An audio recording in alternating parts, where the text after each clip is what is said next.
Muy buenas, hoy voy a hablar de la película Tres samuráis fuera de ley, Sanbiki no Samurai. Pero antes de hablar de la película en sí, un poquillo de historia, porque una de las cosas que más me gustan del cine, y bueno, en general de cualquier arte, es la historia de ese arte, el ver cómo algunas películas influencian a otras y cómo alguna película, al tener mucho éxito, puede dar lugar a un subgénero entero. Y no solo a un subgénero entero en el país de origen, sino en otras partes del mundo. En este caso, puedo ejemplificarlo con la película Yojimbo de Akira Kurosawa, que es una película que ya he mencionado en otras reseñas, en otros vídeos, y es una película que Akira Kurosawa dirigió a principios de los años 60 y fue una película que, vamos, tuvo un éxito descomunal. Una película que trataba sobre cómo un samurái llegaba a un samurái errante llegaba a un pueblo en el que dos bandos estaban enfrentados y él digamos que hacía como mediador entre ambos bandos. Y bueno, el éxito de esta película japonesa fue tal que en Occidente, concretamente en Italia, el director Sergio Leone hizo una especie de remake a lo occidental, que fue la famosa película Por un puñado de dólares, protagonizada por Clint Eastwood. De hecho, Por un puñado de dólares podemos ver cómo Clint Eastwood actuaba cogiendo algunos dejes del protagonista de Yojimbo, encarnado por Toshiro Mifune, que hacía así, se frotaba así la barbilla. Eso que hacía Clint Eastwood también lo hacía Toshiro Mifune interpretando a Yojimbo. Y bueno, el éxito de Por un puñado de dólares de este western en Italia fue pues lo mismo que Yojimbo en Japón, un éxito arrollador. Y claro, se hicieron secuelas, o vamos, protagonizadas por más secuelas, mejor dicho, porque del mismo modo que Yojimbo tuvo una continuación con Sanjuro, Por un puñado de dólares tuvo una continuación, entre comillas, que al igual que Sanjuro estaba protagonizada por el mismo actor, pero interpretando un personaje diferente que era muy parecido al de la película anterior, vamos. Del mismo modo que el personaje de Toshiro Mifune en Yojimbo y Sanjuro se llamaba, vamos, era conocido, mejor dicho, como el samurái sin nombre. El personaje al que interpretaba Clint Eastwood en la trilogía del dólar se llamaba pues el hombre sin nombre directamente. ¿Y qué pasa? Que tanto en Japón como en Italia, estas dos películas, respectivamente, Yojimbo y Por un puñado de dólares, dieron lugar a un subgénero. En Japón, al subgénero chambara, o películas de samuráis, y en Italia dio lugar al spaghetti western, es decir, westerns a la italiana. Y claro, surgieron, es decir, este subgénero, pues un porrón de directores haciendo películas parecidísimas a las de Yojimbo, parecidísimas a Yojimbo y a Por un puñado de dólares respectivamente. Es decir, un montón de chambaras tenían toques muy similares a los de Yojimbo, y en Italia muchos spaghetti westerns tenían unas características muy en común con las de Por un puñado de dólares y las otras dos películas que forman la trilogía del dólar de Sergio Leone. Y bueno, el caso es que Tres samuráis fuera de ley es una de estas películas que encuadradas dentro del subgénero chambara o cine de samuráis, que surgieron pues a raíz del éxito de Yojimbo.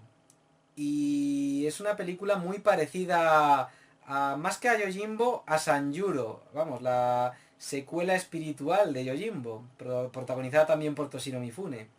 Esta película, Tres samuráis fuera de ley, no está dirigida por un peso pesado como Akira Kurosawa o el director de Harakiri, Kobayashi, vamos, no.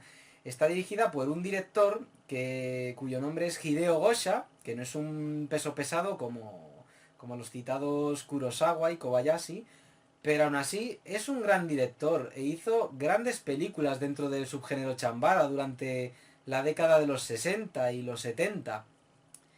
Y bueno, Tres samuráis fuera de ley, pues es una película que tiene un inicio similar al de Yojimbo y al de Sanjuro.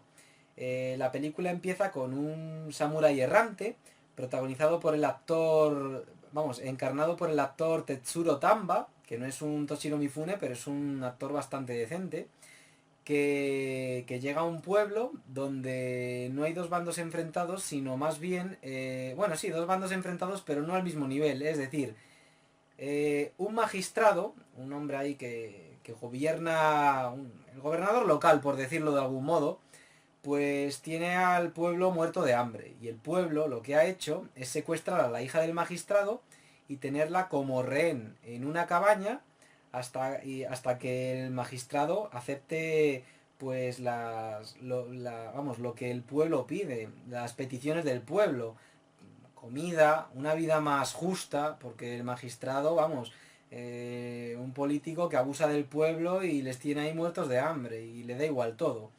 Y en eso que llega este samurái. Y claro, este samurái pues hace como de mediador, pero claro, se pone de parte del pueblo porque se deja llevar por... Es decir, al principio se la suda todo. Es el típico samurái errante que llega y dice, oh, ¿qué está pasando aquí?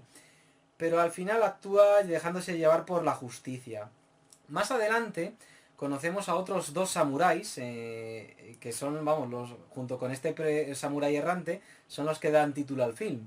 Entonces tenemos al samurái errante, encarnado por Tetsuro Tamba. Luego tenemos a otro samurái, que es el samurái simpático, graciosete, que está encarnado por Isamu Nagato, que es un samurái así que me hacía gracia, porque es que parecía Super Mario, el del Super Mario Bros., pero en versión samurái. Y es un samurái así que al principio parece que se la suda todo, no le importa que estar en prisión porque dice, va, ¿por qué voy a salir en libertad? Así, si en libertad me tengo que preocupar por la comida y por dormir en algún sitio que no me moje por la lluvia y tal, prefiero estar encarcelado, vamos.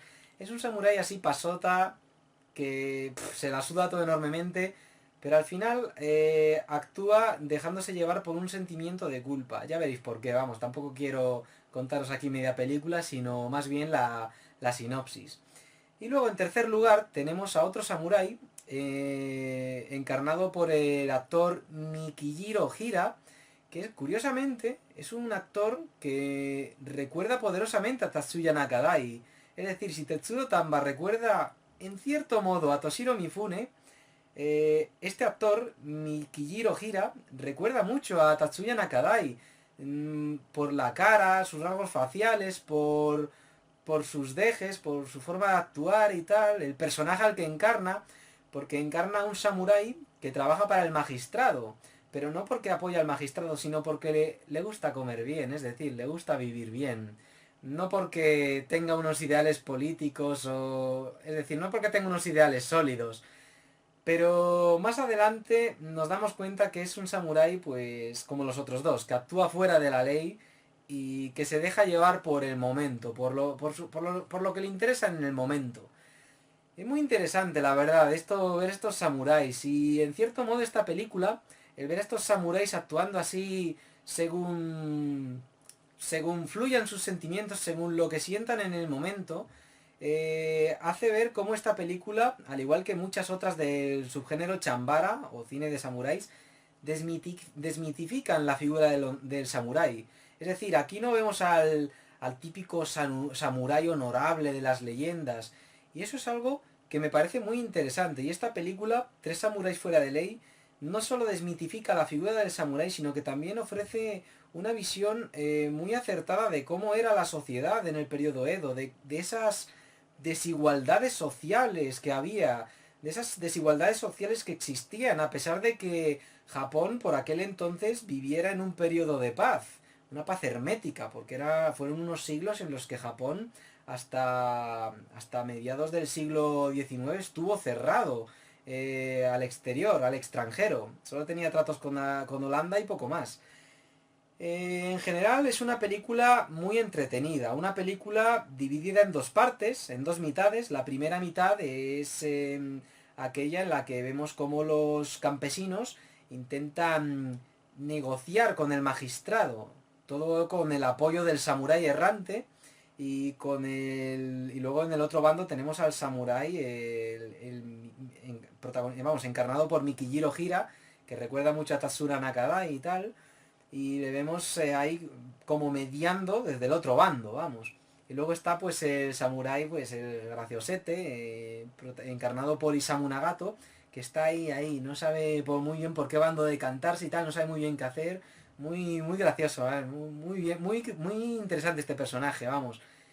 La película, pues lo dicho, es una película entretenida que desmitifica la figura del samurái, vamos, nos muestra tres samuráis muy carismáticos la verdad, no, es decir, los actores, pues ya lo he dicho, no son pesos pesados de la talla de Toshiro Mifune o Tatsuya Nakadai, pero aún así son actores muy buenos, y los personajes los que interpretan son muy carismáticos, la verdad, y es una película que ya digo, tiene un buen ritmo, no decae en ningún momento, dividida en dos partes, tiene unas escenas muy violentas, es decir, en esta película, a diferencia de Yojimbo y Sanjuro, no hay toques de humor, es decir, es una película muy seria y tiene momentos muy duros. Y algunos momentos son ¡buah! Brutales, muy bestias, es decir, hay un momento en el que al protagonista, al personaje al que interpreta Tetsuro Tamba, le torturan, es decir, la típica escena de los spaghetti westerns o de los chambara en los que al héroe que parece intocable le acaban apresando los bandidos y le torturan ahí en una celda. Pues vemos como le torturan en una celda y tal, le dan de latigazos ahí, vamos, que le torturan, le pegan una paliza brutal, y luego vemos como este samurái totalmente herido coge ahí un sapo que había ahí por la celda, en un charco ahí donde le tiran, y coge el sapo y hace ¡guau! Y le pega un mordisco ahí al sapo, se lo come vivo, es una escena brutal que te muestra, vamos, toda la crudeza de la situación de esa época, vamos. Lo dicho, es una película que ofrece una visión muy acertada de las injusticias sociales del periodo Edo. Tiene unas escenas de acción muy buenas, la verdad, que enfatizan mucho esos movimientos con la espada que hacían los samuráis y tal. Eran unos movimientos que a los que hayáis leído mangas como Rurouni Kenshin os resultarán familiares, vamos. En general una película muy buena, la verdad, muy agradable de ver, puro chambara, puro cine de samuráis de los años 60. Tiene todos los tópicos de este subgénero, y la verdad es que si habéis visto Yojimbo y Sanjuro y buscáis algo más, pues yo os recomiendo esta película, vamos. Es una de las películas más representativas de este periodo, de este subgénero. Así que nada, muchas gracias por escuchar este vídeo.